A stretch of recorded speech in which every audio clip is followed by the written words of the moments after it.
Zacarías capítulo 1 y vamos a estar leyendo los versículos del 7 al 13. Zacarías es el penúltimo libro del Antiguo Testamento antes de Malaquías, y el capítulo 1, versículos del 7 al 13.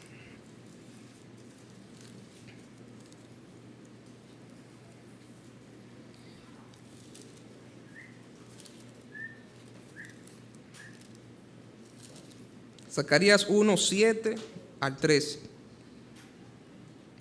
A los 24 días del mes 11, que es el mes de Sebat, en el año segundo de Darío, vino palabra de Jehová al profeta Zacarías, hijo de Berequías, hijo de Ido, diciendo: vi de noche, y he aquí un varón que cabalgaba sobre un caballo alazán, el cual estaba entre los mirtos que había en la hondura, y detrás de él había caballos alazanes, overos y blancos.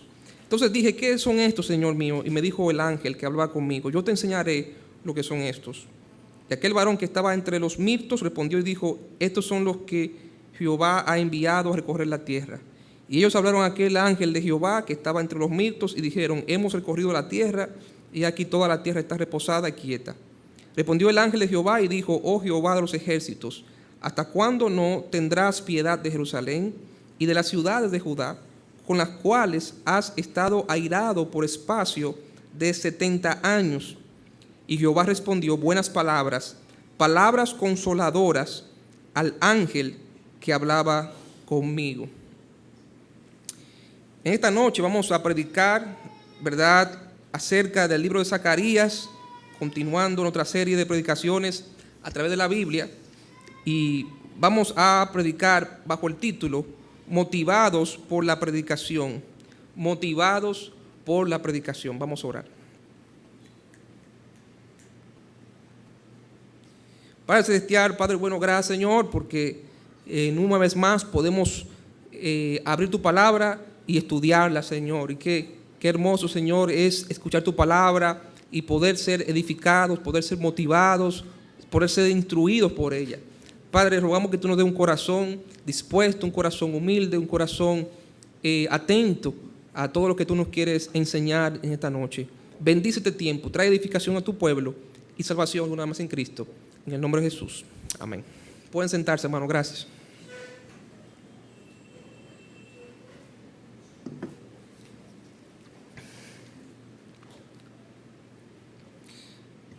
Motivados por la predicación.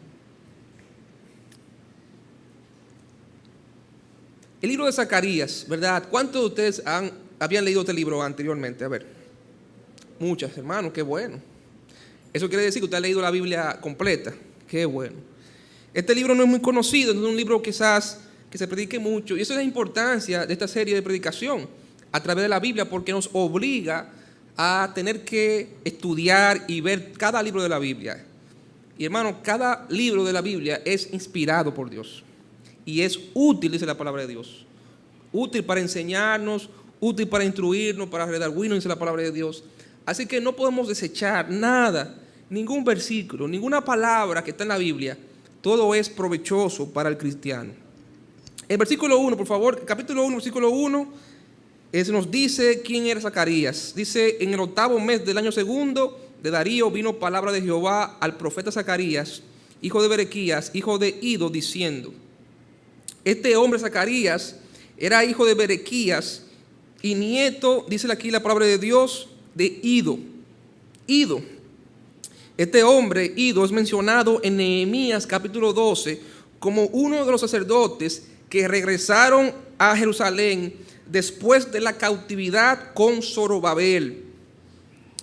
De manera que este Zacarías era hijo y nieto de sacerdotes, y por ser, ¿verdad?, hijo de sacerdote, por herencia también, ¿verdad?, era sacerdote.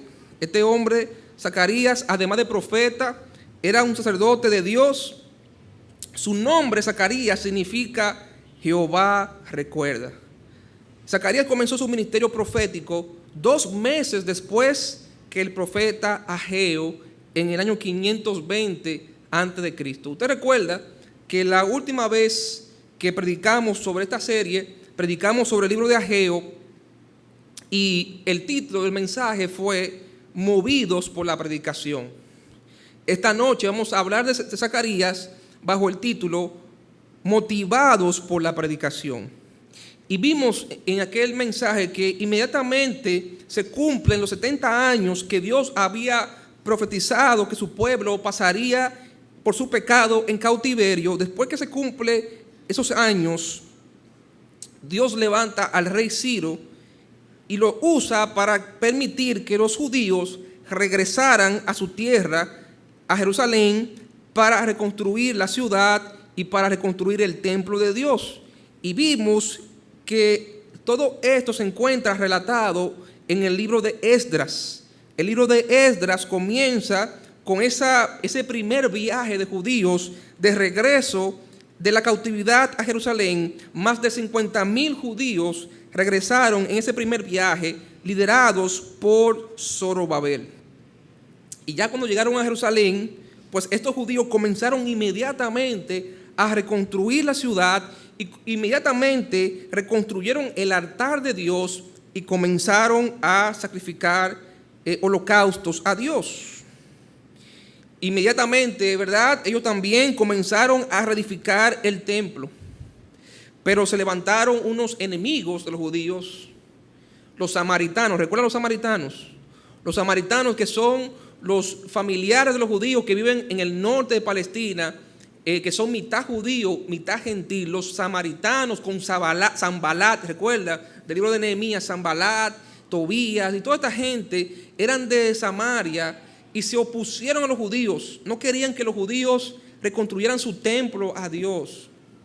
Y le hicieron mucha oposición, al punto tal que los judíos tuvieron que dejar la obra de la reconstrucción del templo y se enfocaron, ¿verdad?, en sus casas, se enfocaron a construir sus negocios, se enfocaron, ¿verdad?, vimos en Ageo, a desarrollar sus proyectos personales, y Dios los bendijo a ellos. Dios no los bendijo porque se habían olvidado de la casa de Dios. Y usted recuerda que en Ageo aparece que esta gente, por más que amontonaba riquezas y bienes, se le escapaba las riquezas. Estaban amontonando como en sacos rotos.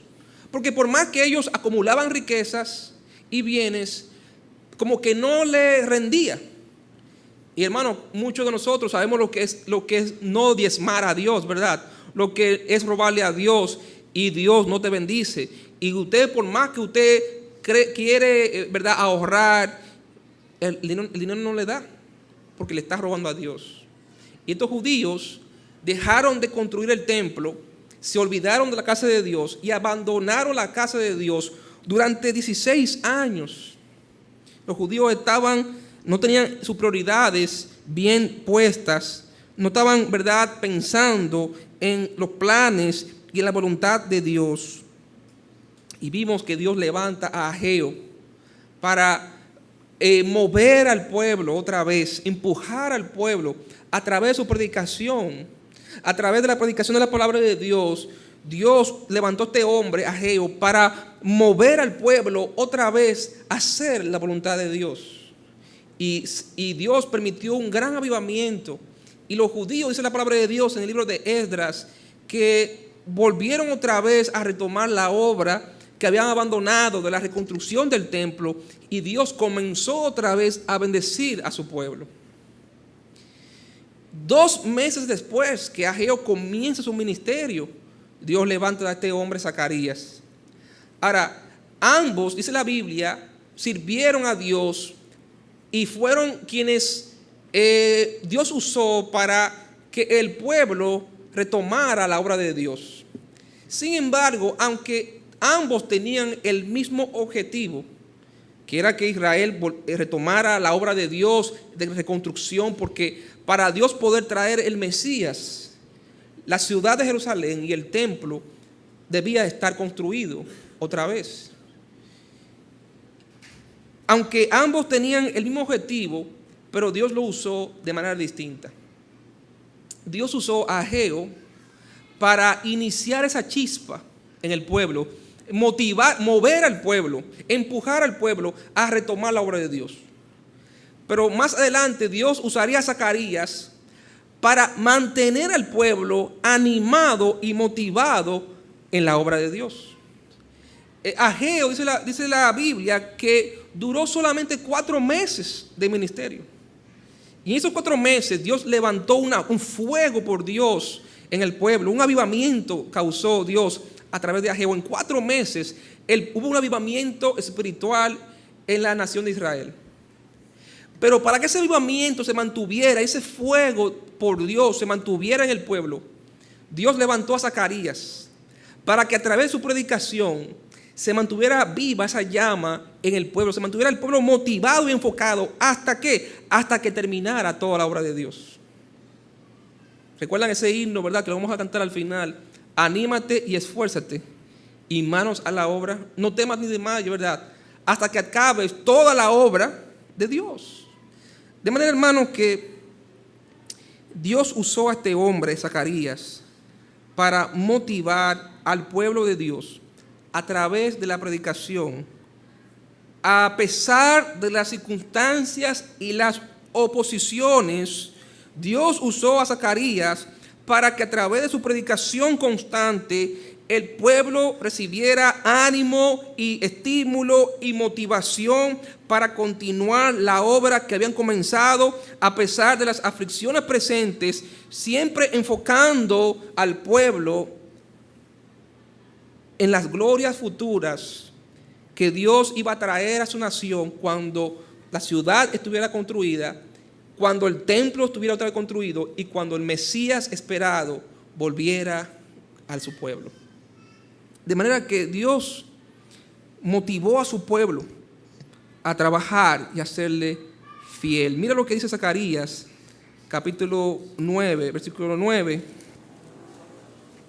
Oye el mensaje, ¿verdad?, consolador, el mensaje de motivación que Dios trajo a su pueblo a través de Zacarías, su siervo. Alégrate mucho, hija de Sión, da voces de júbilo, hija de Jerusalén. He aquí tu rey vendrá a ti, justo y salvador, humilde y cabalgando sobre un asno, sobre un pollino, hijo de asna. ¿Qué está diciendo el profeta? Judíos, alégrense. Aunque la situación económica esté mal, porque ustedes acaban de regresar del cautiverio, aunque ustedes estén ahora bajo el yugo del imperio persa, aunque tengan oposición de parte de sus enemigos, los samaritanos, alégrense porque su rey ya viene. El rey ya viene. El Mesías va a venir. Manténganse firmes, animados, trabajando, construyendo, porque el rey va a venir y con él todas las bendiciones de Dios. Hermano, ¿cuánto usted y yo hoy día, al igual que los judíos, necesitamos escuchar palabras de motivación de parte de Dios? ¿Cuánto usted y yo necesitamos que nos motiven en la vida cristiana?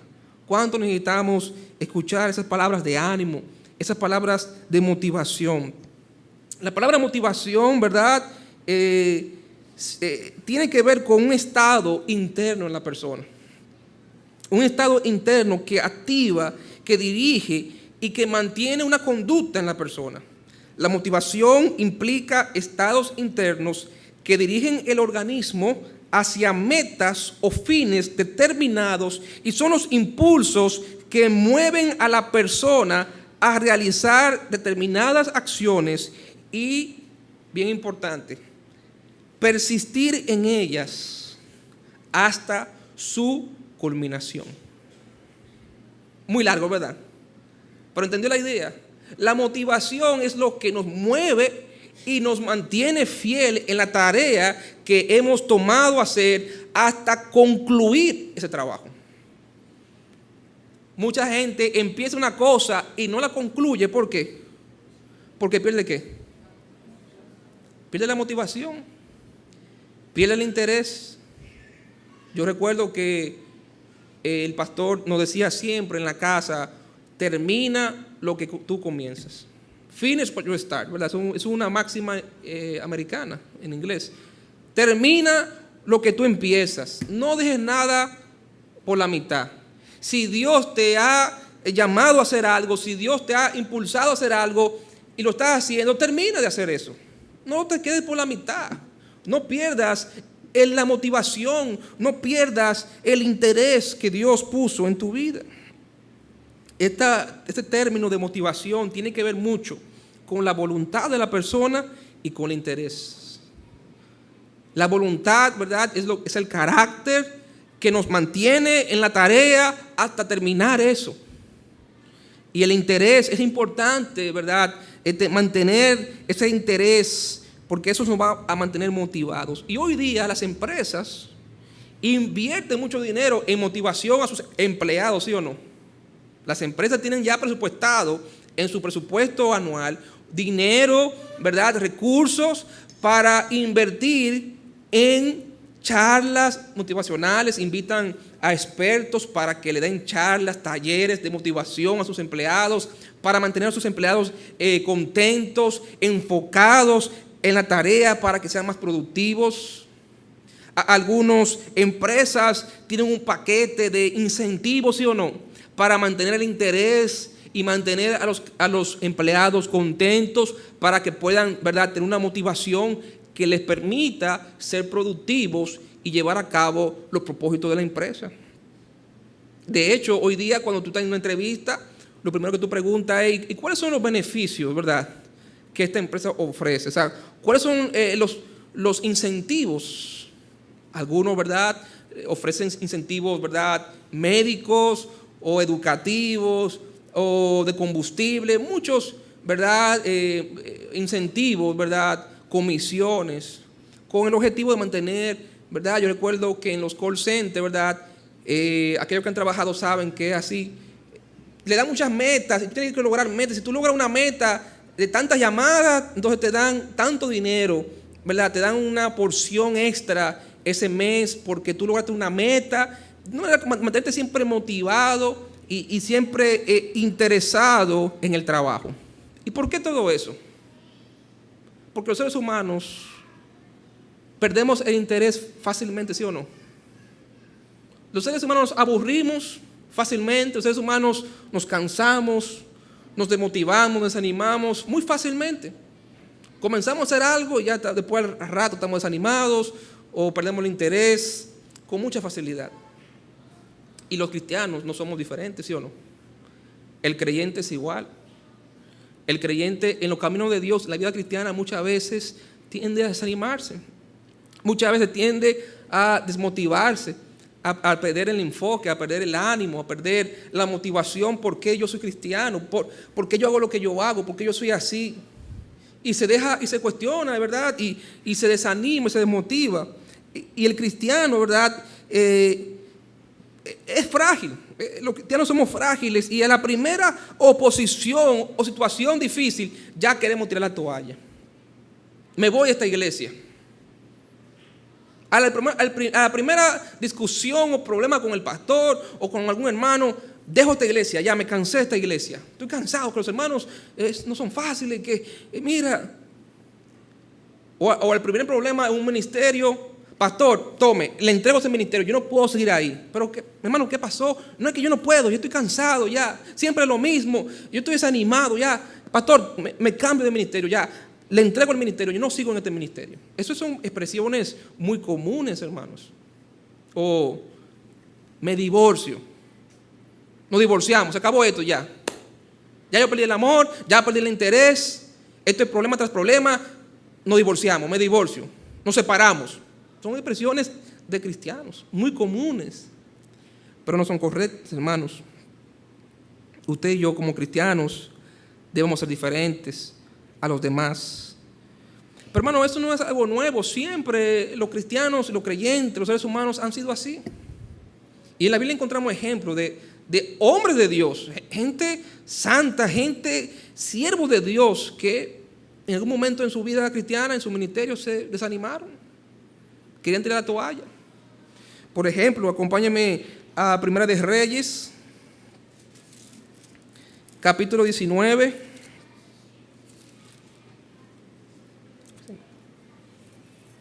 Primera de Reyes, capítulo 19, versículo 1.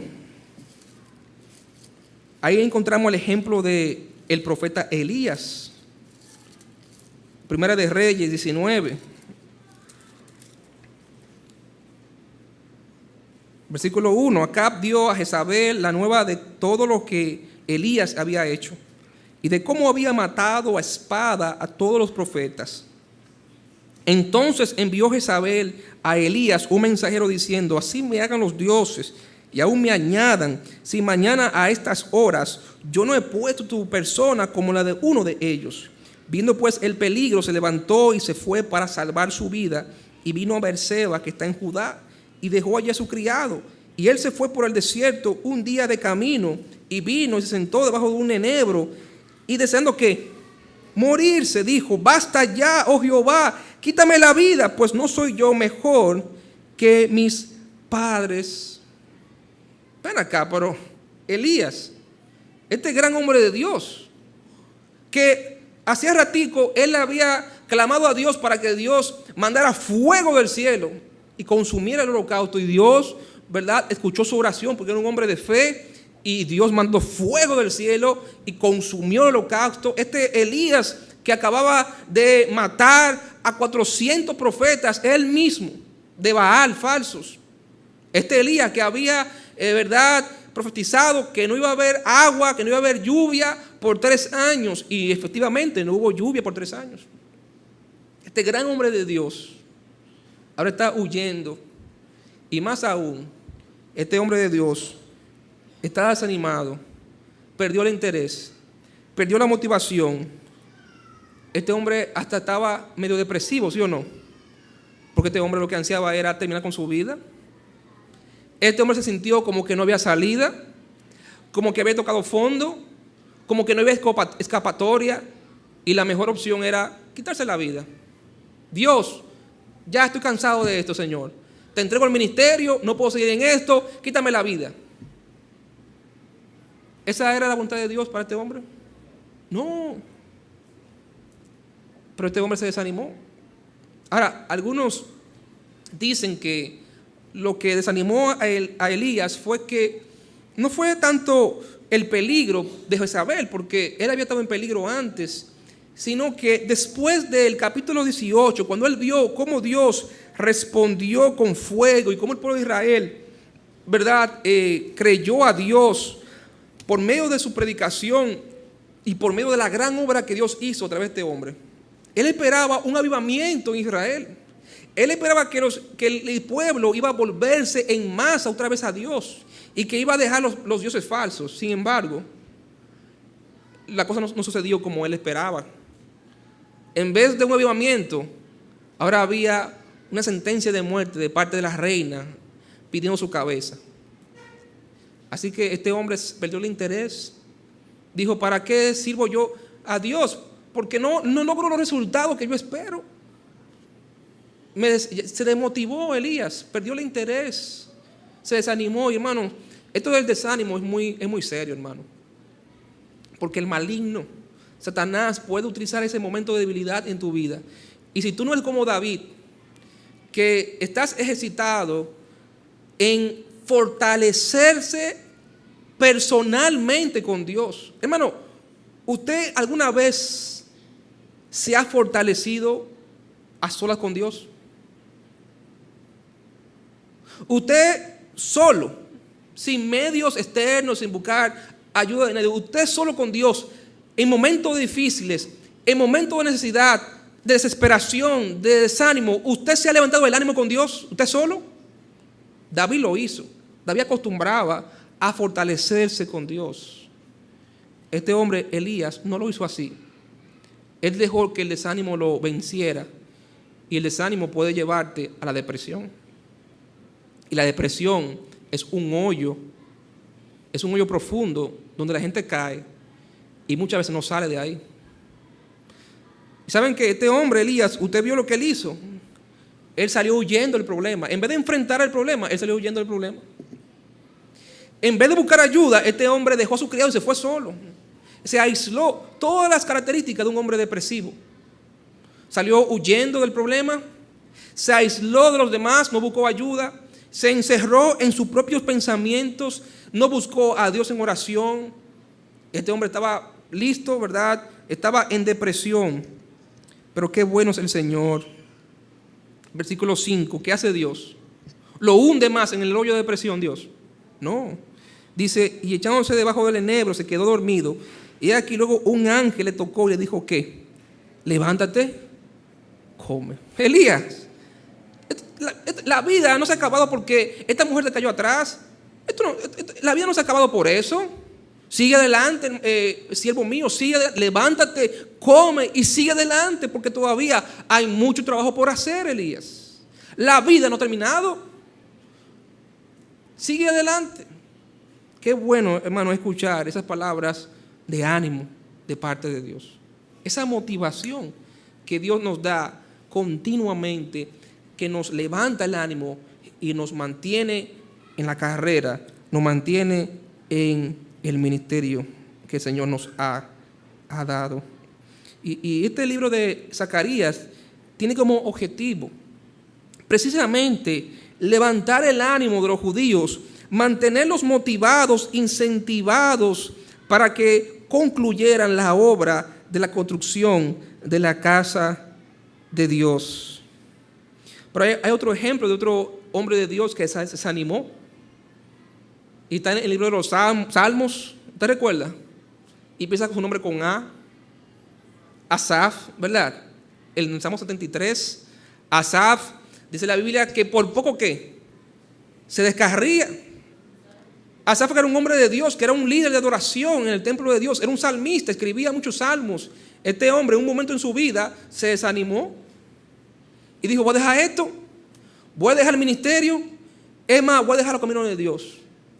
Porque dice que Asaf, viendo a los malos, a los impíos que prosperaban, mientras él como cristiano pasaba dando trabajo, dijo, pero esta gente está mejor que yo y esta gente vive sin Dios.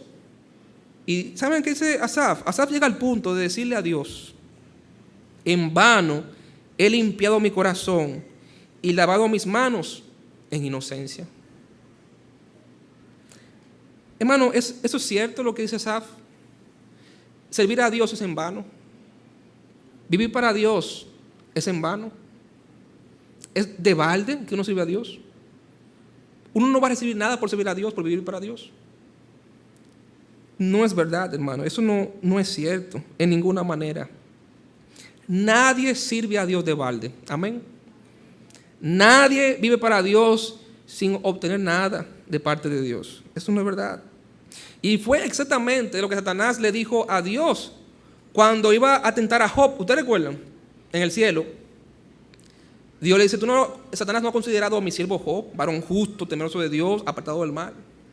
Y Satanás le dice, él te sirve porque tú lo rodeas a él y su familia de tu favor, de tu protección, y tú bendices sus manos, su obra de sus manos, y tú le has dado muchas riquezas, ¿verdad? Él no te sirve de balde, ¿verdad? Satanás le dice eso mismo a Dios, de que Job era fiel porque Dios lo bendecía, porque no era de balde que Job lo hacía. Obviamente sabemos que no es así, pero la realidad es, hermano, que Dios en su palabra nos enseña de que Él recompensa a aquellos que le son fieles a Él. Amén. Dios recompensa. ¿Qué dice Hebreos 11:6? Sin fe es imposible agradar a Dios, porque es necesario que el que se acerca a Dios, el que vive para Dios, lo hace porque creyendo que Él está ahí. No estamos de balde. Yo no estoy aquí de balde, o usted está aquí de balde. Yo no estoy aquí en vano. Yo no soy cristiano ni soy pastor en vano, de balde. Yo estoy aquí por convicción, por fe en un Dios que aunque no puedo ver, pero sé que está ahí. ¿Y qué dice la palabra de Dios ahí mismo? Y que es galardonador de aquellos que le buscan. Recompensa a aquellos que le buscamos de corazón. Y la Biblia, en la versión inglesa, del Rey Santiago, ¿verdad? En inglés, King James, dice, aquellos que le buscan diligentemente. Aquellos que le buscan diligentemente, Dios los recompensa.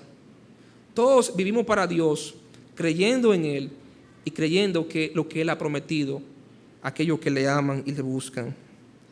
Pero ¿saben qué, hermanos? Dios no tiene la obligación, ¿sí o no?, de darnos nada, ¿sí o no? Dios no tiene que hacer un intercambio con nosotros para que le sirvamos. Dios no tiene que darnos, Él no está obligado a motivarnos dándonos cosas. El simple hecho de que Dios, como el Dios soberano que es, como nuestro Señor, manda algo, hay que hacerlo, ¿sí o no? Hay que hacerlo. Dios no está obligado a darnos nada a cambio, pero Él quiere hacerlo. Él no está obligado, pero Él se deleita en bendecir a su pueblo. Amén. Él no está obligado a darnos nada a cambio, porque todo lo que tenemos es por Él. Pero Él se deleita en recompensar a aquellos que le buscan, que le sirven y le son fieles. Jesús dijo, si alguno me sirve, ¿mi Padre qué? Mi Padre le honrará. Todo aquel que decide servirme, mi Padre que está en los cielos, lo va a honrar. Y por eso que David decía, joven fui y he envejecido y no he visto justo desamparado y su descendencia que mendigue pan. El Salmo 1 dice, bienaventurado, feliz, dichoso. ¿Quién? El varón que no anduvo, sino que medita en la ley de Dios, que en la ley de Dios está su delicia. De manera que Dios no está obligado, hermanos, en darnos nada a cambio de nosotros, de nuestra fidelidad y obediencia, pero Él quiere hacerlo. Él no solamente nos manda a hacer las cosas, Él también nos da la motivación, el incentivo para que nos mantengamos fieles a Él. De manera, hermanos, que Dios, a través de la predicación de Ageo, le da al pueblo el mandato, que era ir, ¿verdad?, y edificar mi casa. Dejen de estar perdiendo el tiempo. Hay una casa que edificar. Ese es el mandato de Dios. Pero a través de Zacarías, ahora Dios le da al pueblo el incentivo para que ellos se mantuvieran fieles, gozosos, sirviendo a Dios. De otra manera, podemos decir que la predicación de la palabra de Dios es tanto la mecha que enciende en nosotros el fuego de Dios, como la gasolina que mantiene ese fuego en nosotros, como ardiendo. O sea, la predicación de la palabra de Dios provee tanto el mandato como la motivación o el incentivo para que con obediencia y con gozo cumplamos el mandato y la voluntad de Dios para nuestras vidas. Qué bueno nuestro Dios. Qué bueno nuestro Dios, que no solamente nos da el mandato, también nos da la motivación para que estemos contentos. No es como obligado, como de mala gana, no. Dios nos da también incentivos y motivaciones continuamente para que hagamos gozoso su voluntad en nuestra vida. Y este profeta Zacarías va a alentar y a motivar a este remanente judío a través de una serie de visiones y profecías que tratan acerca de los buenos planes y propósitos que Dios tenía reservado para su pueblo con la llegada del Mesías. Miren lo que dice la palabra de Dios en Zacarías capítulo 1, versículo 13. Zacarías 1, 13 dice, y Jehová respondió buenas palabras, palabras consoladoras al ángel que hablaba conmigo. Dios, hermano, a través de la predicación de su palabra, nos da cada día motivos e incentivos para que permanezcamos fiel, sirviendo y viviendo para nuestro Dios. Pudiéramos resumir estas buenas y consoladoras palabras de las que habla este profeta Zacarías de la siguiente manera. Hay tres maneras, hay tres motivaciones que Dios nos da como cristianos, hermanos, a través de la predicación de su palabra, con el objetivo de mantenernos motivados, fieles, viviendo y sirviendo a nuestro Dios. La primera es esta: motivación por medio de la confrontación de nuestros pecados. Motivación por medio de la confrontación de nuestros pecados. Zacarías 1, versículos del 1 al 6, dice el versículo 2, Zacarías capítulo 1, verso 2, se enojó Jehová en gran manera contra vuestros padres. Diles pues, versículo 3, así ha dicho Jehová de los ejércitos, volveos a mí, dice Jehová de los ejércitos, y yo me volveré a vosotros, ha dicho Jehová de los ejércitos. Hermano, cada día Dios, a través de la predicación de su palabra, nos motiva, hermanos, por medio de la confrontación de nuestros propios pecados. Ahora usted dirá, ¿cómo Dios me puede animar a serle fiel confrontando mis pecados? No es algo negativo, contraproducente, que Dios me anime confrontando mis pecados. ¿Sí? Dios nos motiva a través de la predicación cuando Dios nos confronta de nuestros pecados.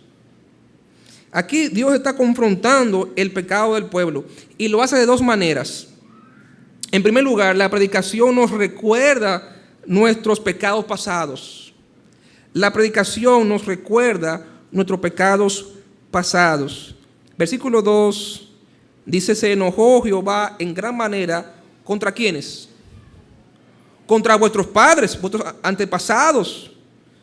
Versículo 4, no seáis como vuestros padres, esto está en pasado, a los cuales clamaron los primeros profetas diciendo, así ha dicho Jehová de los ejércitos, volveos ahora de vuestros malos caminos y de vuestras malas obras, y no atendieron ni me escucharon, dice Jehová. La predicación, hermano, en primer lugar nos recuerda nuestros pecados pasados. Nos recuerda de dónde Dios nos ha rescatado. Amén. ¿No le motiva a usted eso? Cuando en algún momento, cuando se está predicando la palabra de Dios y se dice algo, le viene a su mente imágenes de lo que usted era antes de conocer a Jesucristo. Recuerda su infancia, recuerda su hogar, su procedencia y cómo Dios lo salvó, lo perdonó, lo rescató, lo sacó de ese lugar y lo ha puesto ahora en sus caminos. Eso es una motivación continua para el creyente. El recordar de dónde Dios nos ha sacado. El apóstol Pablo siempre recordaba de dónde Dios lo había sacado. Él entendía que de todos los pecadores, él era el primero, porque él era un perseguidor de la iglesia y Dios lo perdonó, lo rescató, lo salvó. Y continuamente el apóstol Pablo en sus cartas le recuerda a los creyentes, miren, usted también en otro tiempo estaban muertos en vuestros delitos y pecados, pero Dios tuvo misericordia de ustedes y los rescató de esa vana manera de vivir que ustedes recibieron de sus padres. ¿Qué ánimo, qué motivación tenemos cuando recordamos qué sería de nosotros si no nos hubiéramos convertido a Jesucristo? ¿Qué sería de nuestra vida, de nuestra familia hoy si no hubiéramos conocido al Señor Jesucristo como nuestro Señor y Salvador? Eso nos mantiene motivados, hermano. Nos mantiene fieles a Dios por su misericordia, hermanos. David decía en el Salmo 103, ¿verdad? Bendice, alma mía, Jehová. ¿Y qué? Y no olvides. Hermano, ¿cuál es el significado de Zacarías? Dios no olvida. Hermano, no olvide de donde Dios te ha sacado. Eso nos debe motivar cada día a seguir adelante. La misericordia de Dios es un gran motivador para el creyente seguir fiel a Dios. Eso con ese motivo es suficiente para usted y yo mantenernos firmes y fieles viviendo para Dios. La misericordia que Dios ha tenido con nosotros, habiéndonos perdonado de todos nuestros pecados. Pero en segundo lugar, la predicación nos revela nuestros pecados presentes, hermanos. La revelación no solo nos recuerda nuestros pecados pasados, la predicación nos revela nuestros pecados presentes. Versículo 3 dice, diles pues, así ha dicho Jehová de los ejércitos, volveos a mí, dice Jehová de los ejércitos, ¿y yo qué? Y yo me volveré a vosotros, ha dicho Jehová de los ejércitos. ¿Cuál era el pecado presente de estos judíos? Ya lo dijimos. Habían descuidado la obra de Dios. Habían abandonado la casa de Dios. Estaban en pecado, en falta con Dios. Y muchas veces, hermanos, Dios nos motiva revelando nuestros pecados presentes. ¿En qué sentido, hermano? Que continuamente Dios, ¿verdad?, nos revela, nos enseña, nos muestra nuestras debilidades, nuestras faltas, nuestras culpas, nuestros errores presentes, ¿verdad? Dice la Biblia que el que piensa estar firme, mire que no caiga. Y David decía, Señor, examíname, ¿verdad? Evalúame. Y continuamente Dios, a través de la predicación, nos revela cosas malas en nuestras vidas. Ahora, usted pensaría que eso nos alejaría al cristiano de Dios. Al contrario, nos hace clamar por la misericordia y el perdón de Dios en nuestra vida. El creyente verdadero se arrepiente, hermano. Amén. Y es un arrepentimiento no para muerte, no para querernos matarnos, coger una pistola y matarnos, sino para acercarnos más a Dios y decirle, Señor, perdóname, porque soy pecador. Te necesito más que nunca, Señor. Y cuando usted y yo reconocemos nuestros pecados, ¿verdad?, y acudimos a Dios, dice que Él es fiel y justo, ¿para qué? Para perdonarnos y limpiarnos de toda maldad. ¿Y qué hace el Señor? Nos restaura. Eso es la gracia de Dios. Es decir, Dios nos perdona y nos dice, levántate y sigue adelante. Nos da una nueva oportunidad para seguir adelante. Renueva su misericordia, su pacto con nosotros. Y eso nos da ánimo para seguir adelante. El saber que Dios nos ha dado una nueva oportunidad para serle fiel y serle obediente. Y mañana pecamos y otra vez Dios nos da otra oportunidad. Y mañana pecamos y Dios nos da otra oportunidad, porque sus misericordias no cesan, se renuevan de cada día. Y eso, hermano, nos mantiene motivados. El saber de que nuestro Dios es un Dios que le gusta dar nuevas oportunidades a sus hijos y no se cansa. Porque si no fuera por su misericordia, hace mucho que nos hubiera consumido. Pero qué bueno es saber que mañana Dios nos da otra oportunidad. Y mañana Dios nos da otra oportunidad para serle fiel. Me gusta mucho esa frase del himno Noble Sostén, que dice, su espíritu renueva en mí, ¿qué? La idea nueva de vencer. Qué hermoso, cuando estamos caídos y estamos frustrados porque otra vez lo hemos hecho mal, el Espíritu Santo nos dice, papá, sigue adelante. Tú lo vas a hacer bien. Y otra vez decimos, Señor, te prometo, Señor, que no lo voy a volver a hacer. Y Dios no cree. Sí, Dios no cree y nos da otra oportunidad. Qué bueno es el Señor. Eso nos motiva a seguir adelante. La gracia de Dios es otro gran motivador que el cristiano tiene para seguir adelante fiel a Dios. Te caíste, metiste la pata, ¿verdad? Pero no te preocupes, yo te perdono, sigue adelante. Dios nos motiva por medio de la confrontación de nuestro pecado continuamente. Dios nos motiva por medio de las promesas de bendición y prosperidad personal que Él nos revela a través de la predicación de su palabra. Capítulo 1, versículo 7 de Zacarías, hasta el capítulo 6, versículo 15, el profeta Zacarías va a motivar ahora a los judíos por medio de una serie de visiones, 8 visiones, 8 símbolos que este hombre de Dios va a utilizar en su predicación para motivar al pueblo por medio de promesas de bendición y prosperidad que Dios había prometido, ¿verdad?, darle a su pueblo como incentivo para su fe, como incentivo a su obediencia y fidelidad. Recuerde que nuestro Dios es un Dios que se complace en bendecir, en recompensar a aquellos que le buscan. Como los niños, ¿verdad? Usted, ¿verdad?, recuerda que los padres, nuestros padres, usted como padre quizás lo hizo, lo ha hecho, lo sigue haciendo, para usted motivar. ¿Cuál es la manera más fácil y más eficaz para motivar a un niño a ser obediente? Una promesa. Mira, si tú haces tu tarea, te prometo que te voy a comprar tal cosa, ¿sí o no? Si tú, este mes entero, arregla tu cuarto, al final del mes te voy a comprar tal cosa, o te voy a llevar a tal lugar. Ajá, ¡Qué bien! Entonces el hijo se motiva y se entusiasma. Tú pudiste como padre solamente mandarlo para que lo haga y ya. Pero no hay manera más fácil que un niño motivado, ¿verdad?, va a obedecer con mucho más ganas, más ánimo, ¿verdad?, sin tener que hablarle muchas veces, porque él está motivado. Hay algo, hay un interés, hay un incentivo a la obediencia, y Dios, como Padre Celestial, es igual. Dios nos manda, nos demanda, pero también nos promete. Yo recuerdo, ¿verdad?, cuando era pequeño, que mi papá en una ocasión nos prometió llevarnos a la playa. Él hacía mucho eso.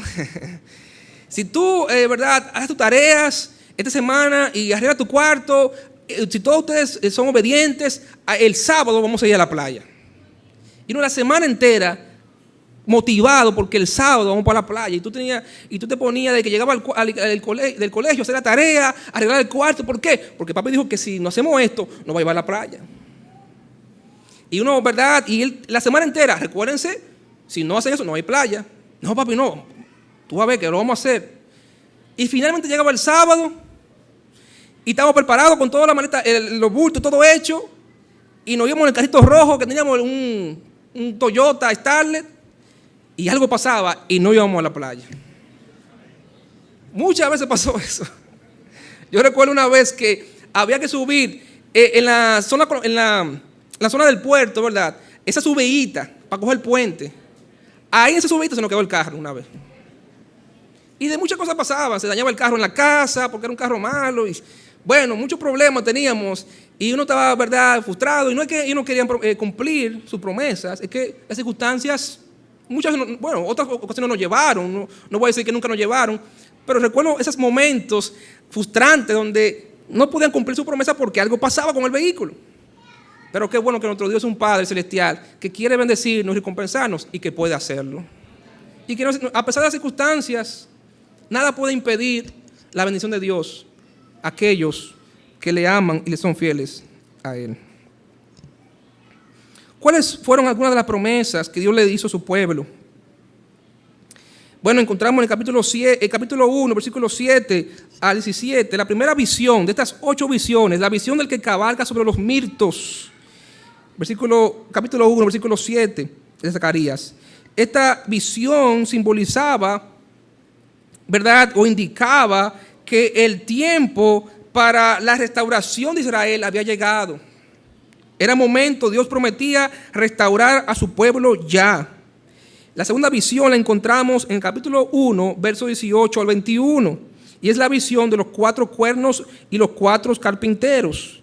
Esta visión mostraba la destrucción de las naciones enemigas que habían oprimido a Israel. Dios prometía no solamente restaurarlos, Dios prometía juzgar las naciones que lo oprimieron a ellos como nación. La tercera visión la encontramos en el capítulo 2, versículos del 1 al 13. Es la visión del hombre con el cordel de medir.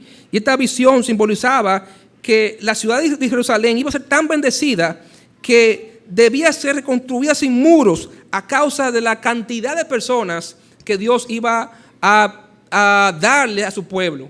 Recuerden que en esta época había pocos judíos. Era un remanente, un grupo pequeño. Pero Dios prometía multiplicar a su nación y volver otra vez a ser la nación grande que antes fue. La cuarta visión la encontramos en el capítulo 3, la visión de la purificación del sumo sacerdote Josué, que simbolizaba de que Dios iba a purificar a su pueblo de todos sus pecados. Una quinta visión la encontramos en el capítulo 4, la visión de los candeleros de oro y las olivas, que simbolizaba que el pueblo iba a reconstruir el templo y que Dios iba a traer completa restauración a su nación. Y así sucesivamente. Hay más visiones que se presentan en este libro, que son promesas que Dios le hizo a su pueblo como incentivo para que el pueblo se mantuviera motivado, animado, trabajando en la obra de Dios, porque si ellos completaban la obra, Dios iba a traer todas estas buenas promesas que Él le estaba prometiendo. Dice el himno: todas las promesas del Señor Jesús son ¿qué? Apoyo poderoso de nuestra fe. Las promesas de Dios, hermanos, es otro gran motivador que Dios nos da continuamente al creyente para mantenernos siempre firmes y fieles al Señor, sabiendo que el Señor a su tiempo, si no desmayamos, nos va a bendecir. Y finalmente hay otra motivación que Dios le da a su pueblo por medio de la predicación de su palabra, y es la motivación por medio de la revelación del plan eterno de Dios para el mundo. Otro gran motivador para el cristiano, hermano, es saber que usted y yo seguimos y servimos a un Dios que es soberano, un Dios que está en completo control de los destinos de este mundo. Que seguimos a un Dios que conoce, que está en control de la historia, que está en control de los destinos de la humanidad y de este mundo. Uno de los privilegios de Israel como nación era contar con la revelación de los planes eternos que Dios tenía para el mundo y la humanidad. Israel era una nación que tenía discernimiento, conocía por medio de los profetas lo que Dios se proponía hacer en el mundo, lo que Dios estaba haciendo con las naciones mundiales que gobernaban al mundo. Usted recuerda, por ejemplo, en el caso de Daniel, Dios le reveló a Daniel, a su pueblo, todo lo que iba a pasar con los imperios, ¿verdad? El imperio babilónico, el imperio persa, a través de unas visiones, ¿verdad? Unos sueños que tuvo Nabucodonosor, de una estatua que tenía cabeza de oro, ¿verdad? Y pecho de plata y así. Y cada parte de esa estatua simbolizaba un imperio que se iba a levantar, ¿verdad? Iba a gobernar al mundo. El imperio babilónico, luego el imperio persa, luego el imperio griego y luego el imperio romano. Y así sucesivamente. Dios le revelaba a su pueblo lo que él estaba haciendo en el mundo. Y en la última sección de este libro de Zacarías, en los capítulos 9 al 14, el Señor le revela a su pueblo lo que él estaba haciendo en el mundo, lo que iba a ocurrir con su pueblo durante los 400 años de silencio que vendrían al concluir el canon del Antiguo Testamento. Usted sabe, hermano, que entre Malaquías, que es el último profeta, el último libro del Antiguo Testamento, y Mateo, que es el primer libro del Nuevo Testamento, transcurrieron alrededor de 400 años. Lo que se conoce como el periodo del silencio, porque la Biblia no habla acerca de esos años. Si usted quiere conocer acerca de eso, tiene que leer historia judía. Y fue una época también de silencio porque Dios no habló más a su pueblo hasta que llegó Juan el Bautista. Y ahí se reinició otra vez en las profecías. Ahí Dios volvió otra vez a hablarle a su pueblo por medio del profeta, de este hombre de Dios, Juan el Bautista. Así que Dios le reveló a su pueblo brevemente lo que iba a ocurrir con ellos durante esa época de 400 años entre los dos testamentos. Durante la época de los próximos imperios, el imperio griego y el imperio romano, que la Biblia en el Antiguo Testamento no habla acerca de eso. Pero miren, en el capítulo 9, ¿verdad? Versículo del 1 al 8 de Zacarías, Dios le revela, ¿verdad?, a su pueblo cuál iba a ser la condición del pueblo durante el gobierno o bajo el imperio griego. Ahí te recuerda, ahí habla la profecía, claramente hace referencia a este conquistador Alejandro el Grande, ¿verdad?, que se iba a levantar, iba a conquistar el mundo y llegó incluso a Jerusalén, pero Dios había prometido que Dios iba a preservar su pueblo de la conquista y la destrucción de Alejandro Magno. Y así efectivamente la historia relata de que cuando Alejandro Magno llegó a Jerusalén, no hizo nada, preservó la ciudad intacta y fue benévolo con los judíos. Y Dios se lo reveló a su pueblo con anterioridad en el capítulo 9 de Zacarías, versículos del 1 al 8. En el capítulo 9, versículos del 9 al 12, si ustedes pueden ver, habla acerca de la venida del Mesías, ¿verdad? Que en contraste con Alejandro es el verdadero rey y conquistador de este mundo. Capítulo 9, versículo 13 al 17, Dios profetiza la derrota de Antíoco Epífanes, que iba a ser un rey sirio que después que Alejandro Magno muriera, Alejandro Magno iba a dividir el reino, el imperio, en 4 áreas, con 4 generales. Y uno de estos generales, que iba a estar sobre Palestina, iba a establecer a este hombre, Antíoco Epífanes, como rey de Siria. Y Dios profetizó que este hombre iba a ser derrotado, un hombre malvado, que dice la historia que sacrificó un cerdo en el templo de Dios. Dios profetizó que este hombre iba a ser derrotado por una familia judía llamada los Macabeos. Y eso pasó efectivamente en la historia judía. Capítulo 11 del libro de Zacarías, Dios, ¿verdad?, le revela al pueblo cuál iba a ser su condición bajo el imperio romano, el imperio que le iba a seguir al imperio griego, y describe claramente el ministerio del Mesías, de Jesús, ¿verdad?, aquí en la tierra como el pastor de Israel, y también revela o profetiza su rechazo por el pueblo y su sacrificio por el pueblo. Los capítulos 12 al 14 de este libro de Zacarías tratan acerca de la condición de Israel bajo el próximo imperio mundial, el imperio de Cristo sobre la tierra, el reino milenial. ¿Cuál iba a ser la condición, verdad, de Israel bajo el gobierno del Mesías durante los 1000 años, verdad, de que Cristo va a reinar aquí en la tierra, precedido obviamente de este reinado milenial por la batalla de Armagedón? En el capítulo 14 se nos describe el día de Jehová. Usted sabe que el día de Jehová era ese día que va a venir, donde el Dios invisible se va a revelar visiblemente en el mundo, y todo ojo lo verá. Y dice que Cristo va a descender, ¿verdad?, en un caballo, y va a poner sus pies sobre el monte de los olivos, el último lugar que él pisó antes de ascender a los cielos, y que todas las naciones se van a reunir y van a luchar contra el Mesías, y Cristo los va a derrotar con la espada de su boca, dice la palabra de Dios, en la batalla de Armagedón, y va a establecer su reino milenial aquí en la tierra. ¿Qué es todo esto, hermano? Todo esto es el calendario profético de Dios. Y usted y yo, como hijos de Dios, tenemos acceso a los secretos de Dios. Amén. Tenemos acceso, ¿verdad? Jesús se maravillaba de que iba a haber este día en que Dios le iba a revelar a los niños, dice la palabra de Dios, las cosas ocultas de antaño. Dios nos ha, ¿verdad?, querido revelar como su pueblo lo que Él está haciendo en el mundo, lo que Él va a hacer en este mundo. Y hermano, eso nos debe llenar de ánimo. Conocer los planes de Dios en este mundo, conocer el calendario profético de Dios, nos debe motivar al saber que estamos siguiendo y sirviendo a un Dios que es soberano y que está en control de los destinos de este mundo. De que estamos en las manos de un Dios soberano, de que servimos a un Dios que reina sobre esta tierra y que está llevando a cabo sus planes perfectos, ¿verdad?, que lo van a glorificar.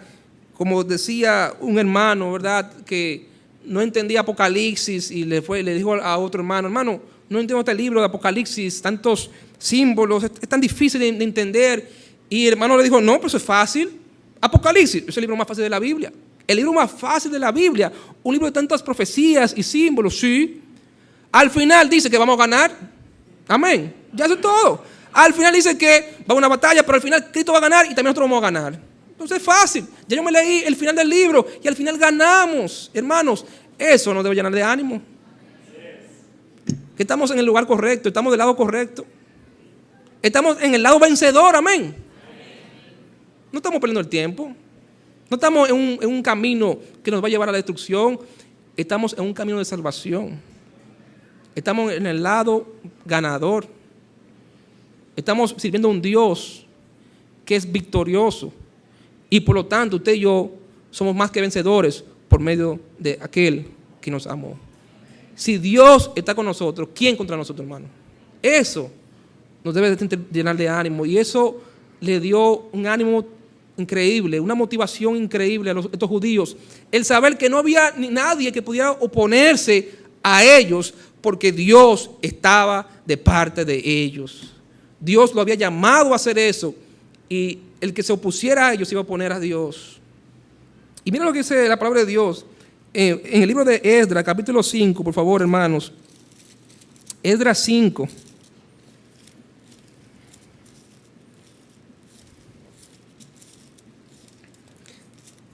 Esdras está antes de Nehemías.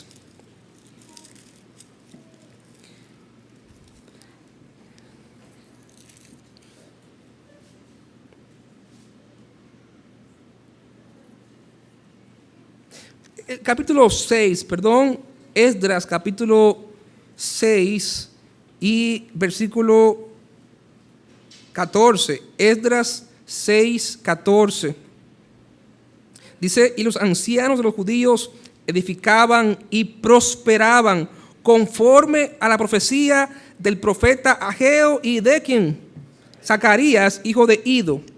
Edificaron pues, ¿y qué hicieron? Y terminaron. ¿Por orden de quién? Del Dios de Israel. Y por mandato de Ciro, de Darío y de Artajerjes, rey de Persia. Esta casa fue terminada el tercer día del mes de Adar, que era el 6º año del reinado del rey Darío. Los judíos edificaron, fueron prosperados por Dios. ¿Y al final qué hicieron? Terminaron la obra de Dios. Y años más tarde, el Mesías esperado entraría por las puertas de ese templo que ellos reconstruyeron. Hermanos, si bien es cierto que las situaciones que todos vivimos actuales no son muy favorables, económicas, políticas, morales, sociales, espirituales, pero hermanos, nuestro Dios no olvida, amén. Nuestro Dios no se ha olvidado y no se ha olvidado de nosotros. Y el Señor cada día, hermanos, por medio de la predicación de su palabra, nos da la motivación que tú y yo necesitamos para mantenernos siempre fieles y firmes sirviendo a Dios. Nos motiva cuando nos confronta nuestros pecados. Nos recuerda lo misericordioso y bondadoso que Él es con nosotros, sin merecerlo. Nos motiva a través de las grandes promesas que nos ha hecho. Y nos motiva dándonos a conocer sus planes eternos. Vamos a orar.